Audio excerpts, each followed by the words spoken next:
তোমরাই কি জীবন বাছাই করে নিছো ছেলেরা, তোমরাই বলতে পারো বাবা।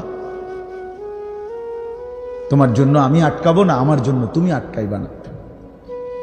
কেউ কারো জন্য আটকাবে না ছেলেরা, মনে রাখো। একদিন তোমার বাপের মতো করে কবরে চলে যাও। এই যাই দৌড়ঝাঁপ করছে বেচারা কামাই করার, একদিন দেখবা তোমার রাইখা সে চলে গেছে। একদিন তুমিও চলে যাইবা। এই বন্ধু বান্ধব আড্ডা এগুলো সব থাইকা যাবে। দুনিয়ার জায়গায় থাকবে। তুমি মরবা যেদিন, আমি মরবো যেদিন, সেদিনও সূর্য উঠবে, চাঁদ উঠবে, পৃথিবীর এই ব্যস্ততা থাকবে, মানুষের দৌড়ঝাঁপ থাকবে, দোকানপাট সব খুলবে, বাজার ব্যবসা চলবে, শুধু আমি নাই। শুধু কি আমি নাই। আর সবই কি স্বার্থপর দুনিয়া। কেউ তোমার জন্য 1 ঘন্টাও থামবে না, কেউ না। কারো হাতে সময় নাই ভাইয়া, কারো হাতে সময় নাই। বহুতই বড় স্বার্থপর এক দুনিয়া এটা। এজন্য বুদ্ধিমান সে, নবীজি বলছে, আল কাইয়িসু মান দানা নাফসাহু ওয়া আমিলা লিমা বা'দাল মাউত। বুদ্ধিমান তো সে যে নিজের হিসাব করে, নিজের হিসাব রাখে এবং মৃত্যু পরবর্তীর জন্য আমল করে। রাসূলুল্লাহ সাল্লাল্লাহু আলাইহি ওয়াসাল্লাম বলেছেন, এক সাহাবী জিজ্ঞেস করছে, ইয়া রাসূলুল্লাহ, মান আকিয়াসুন নাস ওয়া আহজামুন নাস? সবচেয়ে বিচক্ষণ, বুদ্ধিমান, বিবেকবান কে? নবীজি সাল্লাল্লাহু আলাইহি ওয়াসাল্লাম বলেন, আকসারুহুম যিকরান লিল মাউত। বেশি বেশি যে মৃত্যুকে স্মরণ করে। ওয়া আকসারুহুম ইস্তি'দাদান লিল মাউত, এবং বেশি বেশি যে মৃত্যুর জন্য প্রস্তুতি গ্রহণ করে। সে বুদ্ধিমান, সে বুদ্ধিমান। কুরআনুল কারীমের মধ্যে আল্লাহ তাআলা বলেন, ওয়া ইন্নাদ দারাল আখিরাতা লাহিয়াল হায়াওয়ান। ছেলেরা মোবাইল যে কয়জন হাতে আছে নামায় ফেলো, হাতের থেকে মোবাইলটা নামায়া শোনো ভাই, আমার দিকে তাকাইয়া শোনো, ভালো হবে ভাই। তো আল্লাহ তাআলা বলেন, নিশ্চয়ই আখিরাতের ঘর জান্নাত, সেটাই কেবল জীবন। লাহিয়াল হায়াওয়ান, ওইটাই লাইফ, ওইটাই জীবন, এটাই স্টেশন, এটা প্ল্যাটফর্ম। এজন্য ট্রেন স্টেশনে যত অত্যাধুনিক এসি থাকুক, বাসের প্ল্যাটফর্মে যত অত্যাধুনিক রুমে হোক, লোকটা কেবল ছটফট করে, একটু পরপর ঘড়ি দেখে, টিকিট দেখে, বাইরে উকি দেয়, বাস আইয়ে না। আরে ভাই এরকম করেন কেন? এসি চলতেছে, বসে না থাকবে। আর দেখনি আপনার কথা বইয়ে থাকতে মাইছি না, ঠিক কিনা বলেন? অথচ কোনো সমস্যা নাই, এতটা অত্যাধুনিক রুম এখানে, তারা নাস্তা টাস্তা দিয়েছে, কিন্তু হের কেবল গড়িছে, সে কেবল টিকিট চায়, সে কেবল জিগা কি ভাই আইলুনি ট্রেন আসছে না, কারণ এটা যে প্ল্যাটফর্ম, সে এখানে বসতে আসে নাই। রব্বুল আলামিন বলে, বান্দা বিশ্বাস করো, এটা প্ল্যাটফর্ম। মালি ওয়ালিদ দুনিয়া। রাসূলুল্লাহ সাল্লাল্লাহু আলাইহি ওয়াসাল্লাম, হাই উম্মত, দুনিয়ার সাথে আমার কিসের সম্পর্ক? কি সম্পর্ক? ইন্নামা মাসালি ওয়া মাসালুদ দুনিয়া কারাকিবিন ইস্তাওয়াল্লা তাহতা শাজারাতিন সুম্মা রাহা ওয়া তারাকা। হাদিস। নবীজি বলছে, আমার উদাহরণ দুনিয়ার সাথে কেমন শোনো।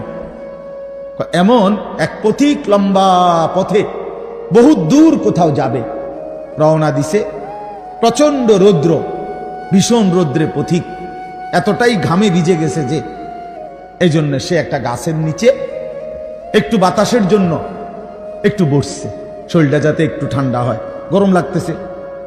তো কিছুক্ষণ পরে শরীরটা যখন একটু ঠান্ডা লাগছে, একটু বিশ্রাম করছে, তা আবার সেই পথিক তার মূল গন্তব্যের দিকে রওনা দিয়ে চলে গেছে। তারা কাহা, গাছটাকে গাছের জায়গাতেই রেখে গেছে। নবীজি বলেন, ঠিক এমন আমি তো আখিরাতের পথিক, আমি তো জান্নাতের যাত্রী, আমি তো আখিরাতের মুসাফির, আমি তো যাচ্ছি সেখানে। তো যাওয়ার পথে মাঝখানে 60 বছর, 63 বছর, 40 বছর, 50 বছরের একেবারে সামান্য একটু সময় ওই গাছের নিচে দুনিয়ায় একটু বিশ্রাম করলাম, একটু বসলাম, আবার একটি নির্দিষ্ট সময় পরে আমি আমার আপন গন্তব্য আখিরাতের দিকেই রওনা দিলাম। দুনিয়ার জায়গায় রয়ে গেল। দুনিয়া দুনিয়ার জায়গাতেই রয়ে গেল, দুনিয়া পড়েই রইল। কি ভাই, বুঝতেছেন এই কথাটা? রাসূলুল্লাহ সাল্লাল্লাহু আলাইহি ওয়াসাল্লাম বলেন, ইয়াকুলু ইবনু আদম মালি ওয়া মালি। কি আজীব হাদিস শুনেন। নবীজি বলেন, হায় বনি আদম সারাক্ষণ কেবল বলে আমার মাল, আমার মাল। দেখছেন গাড়িটা আমার, এই বাড়িটা আমার, এই 10 শতক জমি আমার, এই সোফাগুলো আমার, এই খাট আমার। আল্লাহ নবী সাল্লাল্লাহু আলাইহি ওয়াসাল্লাম বলেন, হাল্লাকা ইয়া ইবনা আদম মিন মালি। কোথায় তোমার মাল?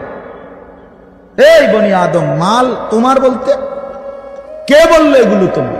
এগুলো যদি তোমারই হয় তো তুমি যেহেতু চিরস্থায়ী ভাবে দুনিয়া থেকে কবরের দিকে চলে যাচ্ছ, এগুলো সাথে নিচ্ছ না কেন? তোমার জিনিস কার জন্য রেখে যাচ্ছ? এই বেটা, ওয়া হাল্লাকা ইয়া ইবনা আদম মিন মালি। কিরে বনি আদম, তোর মাল কই? তোর যদি হয় নিচ্ছ না কেন এগুলো? ও মানে মোবাইল আমার, তো আমি এটা নিয়ে যাবো না সাথে এখন, নাকি থুয়ে যাবো? কথা বলেন না কেন? তো তুমি তো দুনিয়া থেকে চলে যাচ্ছ, তো নিচ্ছ না কেন এগুলো? তোমার 10 শতক জায়গা নিবা না? সোফা এগুলো কই রাখা যাচ্ছ? এগুলো নিয়ে যাও, বিল্ডিং নিয়ে যাও। তাইলে দেখে বুঝেই নাও বান্দা, উম্মত তোমার হলো কোত্থেকে? তোমার কেবল 3টা মাল, 3টা জিনিস তোমার। নবীজি নিজে বুঝে, ইল্লা মা আকালতা ফাআফনাইতা। যা সরাসরি তুমি খাইয়া শেষ করছো, খাইছিলা, এটা তোমার। আও লাবিস্তা ফাআবলাইতা। যেটা সরাসরি তুমি গায়ে দিছিলা, পরছিলা, পোশাক তোমার গায়ে, পড়তে পড়তে এটি পুরান হইছে, সিরিয়ালাইছো, এগুলো তোমার। আও তাসাদ্দাকতা ফাআমদাইতা। আর যা আল্লাহর রাস্তায় খরচ করেছ, দান, সাদাকা, যাকাত, ফিতরা, হ্যাঁ, হজ উমরার জন্য, গরিব দুঃখী, মসজিদ, মাদ্রাসা, এতিম, গরিব, অসহায় ইত্যাদি ইত্যাদি, এই যেগুলো তুমি কি করছিলা? সাদকা, খরচ করছো আল্লাহর পথে। ফাআমদাইতা, সেটা তুমি আখিরাতে পাঠাইছো, সেটা পৌঁছে। এই 3টা তুমি। ওয়ামা সিওয়া যালিকা, আর এই ছাড়া বাকি সব ফাযাহিবুন, তোমার থেকে সরে যাবে, চলে যাবে। ও তারিকুহু লিন্নাস, মানুষের জন্যই রেখে যাবে। কি অসাধারণ হাদিস, কি চমৎকার ভাবে নবীজি ব্যাখ্যা করে বুঝাইছেন। ইয়াতবাউল মাইয়িতা সালাসাতুন ফায়ারজিউ ইসনান ওয়া ইয়াবকা ওয়াহিদ। নবীজি বলেন, মানুষের কবরস্থানে 3 জিনিস তার সাথে যায়, 2টা ফিরে আসে, একটা থেকে যায়। একটা থেকে যায়, যাওয়ার সময় যায় 3টা। 1 নম্বর মালুহু ওয়া আহলুহু ওয়া আমালুহু। তার কিছু মাল, ওই যে লাশের খাটিয়া, আগরবাতি, এই জাতীয় সামান্য কিছু মাল তার, এগুলো তার সাথে যায়। তার পরিবারের, এলাকার কিছু সদস্য সাথে যায়, আর তার সারা জিন্দেগীর আমল সাথে যায়। তো ফায়ারজিউ আহলুহু ওয়া মালুহু, অতঃপর তার মাল আর তার বংশধর ফিরে চলে আসে। ওয়া ইয়াবকা আমালুহু, কবরে শুধুই তার আমলটুকু থেকে যায়। কি সুন্দর হাদিস, চিন্তা করে দেখেন। রাসূলুল্লাহ সাল্লাল্লাহু আলাইহি সাল্লাম বলেন, নবীজি বলেন, লাউ আন্না লি ইবনি আদামা ওয়াদিয়াম মিন যাহাবিন। উম্মত শুনো, বনি আদম কত লুভী, শোনো, মানুষ কত লুভী হয়, দুনিয়া লুভী কি পরিমাণ লুভী হয়, যার কলজার ভিতরে একবার আখিরাত ভুলে গেছে। বিশ্বাস করেন ভাইয়া, ছেলেরা তোমরাও বোঝো ভাইয়া, দুনিয়া যার কলজার ঢুকছে, নারীর লোভ, সম্পদের লোভ, অর্থের লোভ, নেতাগিরির লোভ, তো আল্লাহ রাসূল সাল্লাল্লাহু আলাইহি সাল্লাম বলেন, এই দুনিয়া লুভিকে, বনি আদমকে যদি একটা পাহাড় পরিমাণ স্বর্ণ দেওয়া হয়, লা আহাব্বা আন ইয়াকুনা লাহু ওয়াদিয়ান, সে মনে মনে চাইবে যদি তাকে 2টা পাহাড় স্বর্ণ দেওয়া হইতো। একটা পাহাড় মানে কি 200 কেজি মাটি, হ্যাঁ, কথা বুঝছেন? একটা পাহাড়ের মধ্যে 200 কেজি মাটি, তো টনে টনে মাটি, টনে টনে মিলিয়নে মিলিয়নে মাটি। মদিনার উহুদ পাহাড় 8.5 কিলোমিটার লম্বা, এত বড় পাহাড়, এত দূরত্ব, এত উঁচা যে মসজিদে নববীর এখান থেকে বারান্দা থেকে সেহান থেকে দাঁড়াইলেই কি দেখা যায়? উহুদ পাহাড় দেখা যায় প্রায় 4 কিলো 4.5 কিলো দূরে, কিন্তু এখান থেকে স্পষ্ট পাহাড় দেখা যায়, এতটা উঁচা। তাহলে এত উঁচু এত লম্বা পাহাড় স্বর্ণ বানিয়ে দিলে আল্লাহ নবী সাল্লাল্লাহু আলাইহি ওয়াসাল্লাম বলেন সে আরো একটা চাইবে।